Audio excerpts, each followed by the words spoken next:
Hello students, मैं doctor निशा बंसल, सहायक आचार्य EAFM राजकीय महाविद्यालय सुमेरपुर से। आज की वीडियो में हम बात करते हैं बीकॉम प्रथम वर्ष के लिए प्रश्न पत्र प्रथम व्यावसायिक अर्थशास्त्र। आज का अपना टॉपिक है उत्पादन का पैमाना। उत्पादन का पैमाना जो हमारे पिछला वीडियो में कंटिन्यू चला आ रहा है टॉपिक, उसमें हम बात करेंगे बड़े पैमाने के उत्पादन की सीमाएं। बड़े पैमाने का उत्पादन क्या होता है, बड़े पैमाने के उत्पादन के लाभ क्या हैं और इसकी क्या क्या हानियां हैं, इस बारे में हम विगत कुछ वीडियो में बात कर चुके हैं। और आज हम बात करेंगे बड़े पैमाने के उत्पादन की सीमाएं क्या क्या हैं। चूँकि बड़े पैमाने का उत्पादन एक निश्चित सीमा तक ही किया जा सकता है, अन्यथा एक सीमा के पश्चात यदि बड़े पैमाने का उत्पादन किया जाए तो लाभ के स्थान पर हानि हो सकती है। तो ऐसी सिचुएशन में बड़े पैमाने के उत्पादन की जो मुख्य सीमाएं हैं वो हमारे सामने क्या क्या आती हैं, आइए देखते हैं। क्योंकि मैंने आपको बता दिया है कि बड़े पैमाने का उत्पादन एक निश्चित सीमा में ही किया जा सकता है, उसके पश्चात यदि उत्पादन का बड़ा पैमाना अपनाया जाए तो लाभ के स्थान पर हानि की संभावनाएं बनी रहती है। इसके अंतर्गत सबसे पहला पॉइंट आता है व्यवसाय या उद्योग की प्रकृति, नेचर ऑफ बिजनेस और इंडस्ट्री।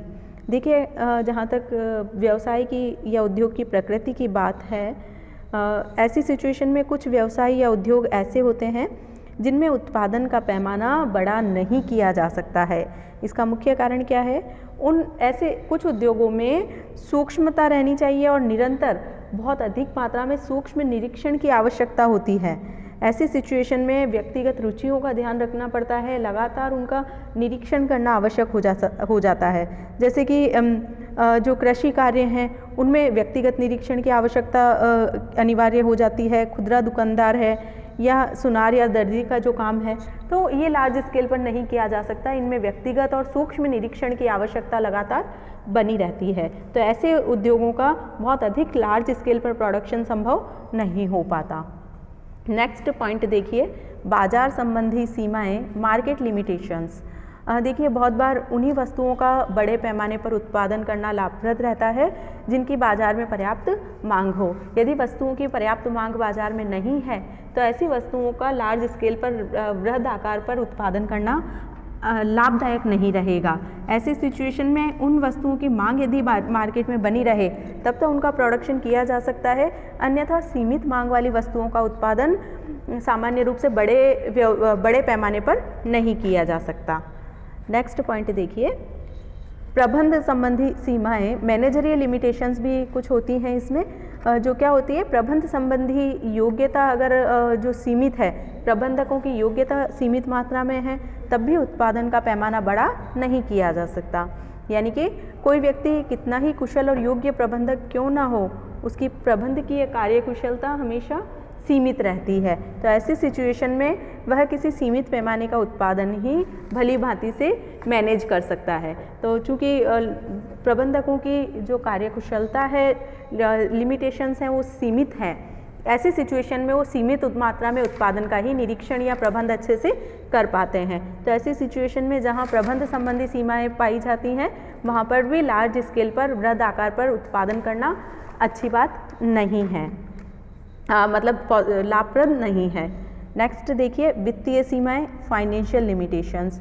देखिए, बड़े पैमाने का यदि उत्पादन किया जाएगा व्यवसाय में तो उसमें बहुत बड़ी मात्रा में पूंजी की आवश्यकता पड़ेगी, लेकिन इतनी बड़ी पूंजी का मैनेजमेंट करना, प्रबंध करना हर व्यक्ति के, हर व्यवसायी के लिए संभव नहीं हो पाता। ऐसे सिचुएशन में संयुक्त पूंजी वाली कंपनियों का निर्माण किया जाता है ताकि वो संयुक्त पूंजी वाली कंपनियां पूंजी का प्रबंध करके और व्यवसाय का संचालन अच्छे से कर सके। यदि मुद्रा बाजार में पूंजी का अभाव है या ऊंची ब्याज दर पर पूंजी मिल रही है या ऊंची ब्याज दर पर भी मिलना कठिन हो रही है, तो ऐसी सिचुएशन में बड़े पैमाने पर उत्पादन करना कठिन कार्य हो जाता है। और जब इस प्रकार की वित्तीय समस्याएं सामने आती है, वित्तीय कठिनाई उपस्थित हो जाती है, तो छोटे पैमाने पर ही उत्पादन करना लाभप्रद रहता है। तो एक वित्तीय समस्याएं एक बहुत बड़ी सीमा है प्रबंध के सामने, जिसके कारण वो वृहद आकार पर उत्पादन नहीं कर पाता। नेक्स्ट देखिए, तकनीकी सीमाएं, टेक्निकल लिमिटेशन। देखिए, बड़े पैमाने के उत्पादन में मशीनों और यंत्रों का प्रयोग होता है। मशीनों और यंत्रों के प्रयोग के अभाव में बड़े पैमाने पर उत्पादन नहीं किया जा सकता। तो ऐसी सिचुएशन में मशीन और यंत्रों की भी एक अधिकतम क्षमता होती है। प्रत्येक मशीन अपनी पूरी क्षमता पर कार्य करे, जब प्रत्येक मशीन अपनी पूरी क्षमता से कार्य करती है तभी वो कुशलता से कार्य करेगी और उत्पादन के जो बचते हैं वो हमें प्राप्त हो पाएगी। लेकिन यदि वो पूरी क्षमता से कार्य नहीं करे तो ऐसी सिचुएशन में उत्पादन की अबचतें प्राप्त होने लगती है। अतः जो मशीन, यंत्र और औजार हैं उनकी भी तकनीकी सीमाएं होती है। उत्पत्ति के पैमाने को बढ़ाना ऐसी सिचुएशन में लाभदायक नहीं होगा। मशीनों और जो यंत्र और औजार हैं उनकी सीमाओं के आधार पर, उनकी क्षमताओं के आधार पर ही उत्पादन का पैमाना निश्चित किया जा सकता है। नेक्स्ट देखिए, उत्पत्ति के साधनों की पूर्ति की कठिनाइयाँ, difficulties in the supply of factors of production. देखिए, उत्पत्ति के जो साधन हैं बहुत बार कुछ परिस्थितियाँ ऐसी होती है, कुछ दशाएं ऐसी होती है जिनमें उत्पत्ति के पैमाने को बड़ा करने पर उत्पत्ति के विभिन्न साधन पर्याप्त मात्रा में उपलब्ध हो ये आवश्यक नहीं है। जैसे कि श्रम, कच्चा माल, भूमि, यदि इनकी कमी पाई जाती है या इनकी कीमत बहुत अधिक है, ऐसी सिचुएशन में यदि प्रोडक्शन बढ़ाया जाता है तो लागतें बढ़ जाएगी और कीमतें बढ़ जाएगी और प्रतिस्पर्धा स्थिति कमज़ोर हो जाएगी व्यवसाय की। तो ऐसी सिचुएशन में जब उत्पत्ति के साधनों की पूर्ति आसानी से नहीं हो पा रही है या यदि हो पा रही है पर्याप्त मात्रा में उपलब्धता नहीं हो या बहुत बड़ी जिनकी कीमत लग रही है, कॉस्ट ज़्यादा आती है, लागत ज़्यादा आती है, तो ऐसी सिचुएशन में भी वृहद पैमाने पर उत्पादन करना संभव नहीं हो पाता, लाभप्रद नहीं रहता। नेक्स्ट पॉइंट देखिए, यातायात एवं संचार के साधनों की कमी, इनएडिक्वेट ट्रांसपोर्टेशन एंड कम्युनिकेशन। देखिए, यदि देश में यातायात और संचार के साधनों की कमी है तो उत्पत्ति के साधन और निर्मित माल के आवागमन में कठिनाई होगी। जितना भी निर्मित माल है या कच्चा माल मशीनरी तक लाना है, फैक्ट्री तक लाना है, तो ऐसे सिचुएशन में यातायात और संचार के साधनों की पर्याप्त उपलब्धि आवश्यक है। यदि यातायात और संचार के साधन पर्याप्त मात्रा में उपलब्ध नहीं है तो ऐसी सिचुएशन में बड़े पैमाने के उत्पादन को मार्केट तक ले जाना सरल नहीं रहता, उसमें बहुत कठिनता उपस्थित हो जाती है। साथ ही श्रम, कच्चा माल, भूमि इत्यादि की यदि कमी है, हम पुराने उस पे पहुँच गए, यानी कि यदि संचार के साधनों की कमी है तो बड़े पैमाने पर उत्पादन के सप्लाई में, विपणन में कठिनाई उपस्थित हो जाती है। नेक्स्ट पॉइंट देखिए, उपभोक्ता का स्वभाव, नेचर ऑफ कंज्यूमर। बड़े पैमाने पर उत्पादन करने वाले उद्योगों की अधिकांश वस्तुओं की बिक्री उनके ट्रेडमार्क और ब्रांड पर आधारित होती है। चूँकि लार्ज स्केल पर प्रोडक्शन किया है तो यदि उनका ब्रांड और ट्रेडमार्क अच्छा है, मार्केट में रेपुटेशन उनकी अच्छी है, तो उनकी बिक्री आसानी से हो पाती है। और साथ ही इन वस्तुओं की मांग उपभोक्ताओं के स्वभाव पर निर्भर करेगी। यदि किसी एक ही वस्तु का बहुत अधिक मात्रा में, असीमित मात्रा में उत्पादन कर दिया जाएगा तो फिर वो उस उत्पादन की पर्याप्त मांग उपस्थित नहीं हो पाएगी मार्केट में और वो बिना बिकी रह जाएगी। क्योंकि उपभोक्ता का स्वभाव परिवर्तनशील है, उपभोक्ता की रुचि, आदत परिवर्तनशील है, उसमें लगातार परिवर्तन होते रहते हैं। इसलिए किसी भी चीज़ का बहुत बड़ी मात्रा में यदि प्रोडक्शन कर दिया जाए और उसी समय फैशन परिवर्तित हो जाए, रुचि परिवर्तित हो जाए या मार्केट का ट्रेंड परिवर्तित हो जाए, तो ऐसी सिचुएशन में उस वस्तु का बहुत बड़ा भाग, बहुत बड़ा स्टॉक बिना बिका रह जाएगा। तो ऐसी सिचुएशन में भी हानि उठानी पड़ेगी। तो उपभोक्ता का स्वभाव भी यहाँ पर एक बहुत बड़ा फैक्टर है जो इस दिशा में कार्य करता है।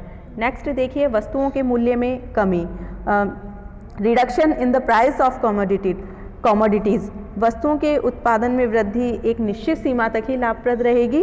उसके पश्चात यदि वस्तुओं की पूर्ति बढ़ा दी जाए, मांग की तुलना में यदि वस्तुओं की पूर्ति बहुत अधिक बढ़ जाएगी तो इसका असर पड़ेगा, इसका इफेक्ट पड़ेगा वस्तु की कीमत पर। चूँकि पूर्ति बहुत ज़्यादा हो गई है तो ऐसी सिचुएशन में कीमतें कम हो जाएंगी। ऐसी स्थिति में उत्पादक को लाभ की जगह हानि का सामना करना पड़ेगा, उत्पादक के लाभ कम हो जाएंगे। तो वस्तुओं के मूल्यों में कमी भी, वस्तुओं के मूल्य भी इसमें एक बहुत बड़ी आवश्यक दशा है जो इस दिशा में कार्य करती है। नेक्स्ट देखिए प्रबंध की आंतरिक जटिलता। प्रबंध की ये जो आंतरिक जटिलताएं हैं वो उपस्थित हो जाती है जब बहुत बड़ी मात्रा में कंपनी स्थापित की जाती है, मशीनों की स्थापना की जाती है, या हम ये कह दें कि प्लांट की स्थापना की जाती है, तो वहाँ पर मैनेजमेंट का दायित्व भी बढ़ जाता है और मैनेजमेंट के दायित्व का जो क्राइटेरिया है, सर्किल है, वो बहुत बड़ा हो जाएगा। ऐसी सिचुएशन में सभी जो आपका प्लांट है उसमें कार्यरत सभी व्यक्तियों के साथ अच्छे संबंध बनाए रखना एक बहुत बड़ी कठिनाई वाला जिसको हम बोल सकते हैं मैटर हो जाता है। ऐसी सिचुएशन में आंतरिक जटिलताएं बढ़ जाती है प्रबंध के सामने। नेक्स्ट देखिए मशीनों की बढ़ती कीमतें। चूँकि बृहद स्केल पर, लार्ज स्केल पर प्रोडक्शन करना है तो मशीनों की पर्याप्त मात्रा में आवश्यकता होगी। उन मशीनों पर कार्य करने के लिए पर्याप्त मात्रा में श्रमिक और कच्चे माल की आवश्यकता होगी।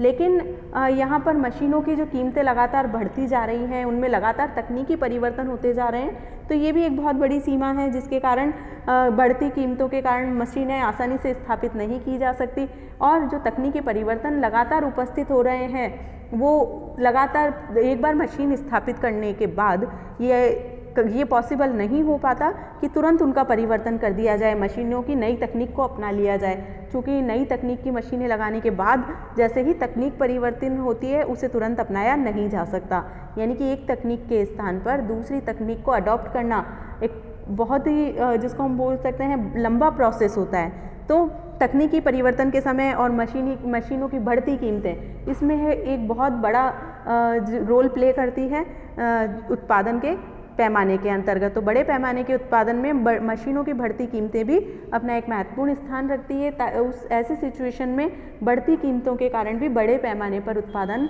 करना कठिन हो जाता है। तो इस प्रकार से ये हमने देखी उत्पादन के बड़े पैमाने के उत्पादन के सामने क्या क्या सीमाएं उपस्थित होती हैं। इसी के साथ आज का अपना ये टॉपिक यहीं समाप्त होता है। Thank you very much. Stay home, stay safe, take care.